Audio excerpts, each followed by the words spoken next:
Welcome to Days Behind, where we unveil the trivia and stories behind holidays and national days. Every June, fans look up to the sky for one of pop culture's most famous heroes. But why does Superman still matter after more than 80 years? Look up. What do you see? A bird? A plane? For over 8 years, the world has looked to the sky for something more. We look for a symbol of hope, a hero dressed in red and blue. Every June, fans across the globe pause to celebrate this icon. They gather for Superman Week. But this celebration begs a deeper question. In a world so complex, so filled with shades of gray, why does a hero so pure, so powerful, still matter? The story begins not on a distant planet, but in Cleveland, Ohio.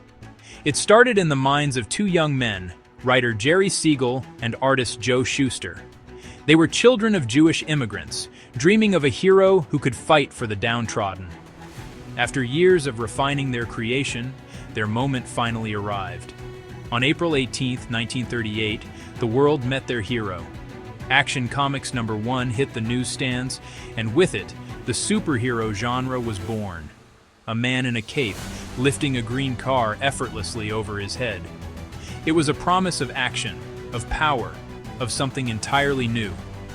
Superman wasn't just a character. He was a phenomenon. He was born during the Great Depression, a time of widespread hardship and despair.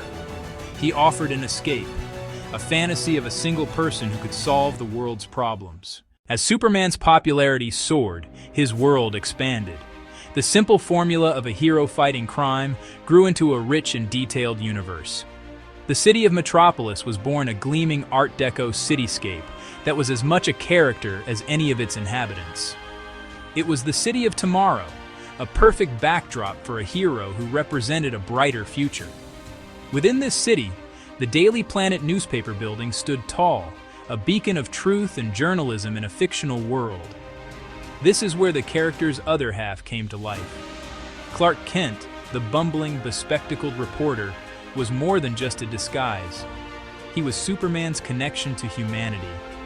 He worked alongside the tenacious and brilliant reporter Lois Lane, who was never just a damsel in distress, but a formidable force in her own right. Their dynamic, a complex dance of professional rivalry and romantic tension, became one of the most famous love stories in pop culture. For the Superman Week, which runs every year from June 10 to June 13, since publicly observed in 2001 in LA, is the modern culmination of this decades-long fan devotion. It's a concentrated burst of global appreciation for the man of tomorrow.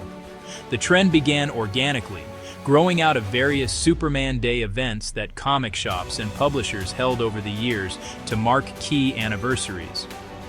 As fan communities became more connected through the internet, these individual celebrations coalesced. Fans decided that a single day was not enough. They expanded it into a multi-day event, creating a dedicated time to share their love for the character. A trend that caught on and grew into the week we celebrate today, the Superman Week. Here it is. Comic book publishers and media companies often join in, announcing new projects and special contents. Ultimately, Superman is more than a man in a cape. He is a symbol that has been etched into the global consciousness. The simple, elegant S shield on his chest is recognized in nearly every country on Earth. It represents the belief that even in our darkest moments, there is a potential for goodness to prevail. It's a promise that someone will always be there to fight for those who cannot fight for themselves. This is a powerful, timeless message that resonates with a fundamental part of the human spirit. Superman Week serves as a living mirror, reflecting the character's journey from 1938 to today.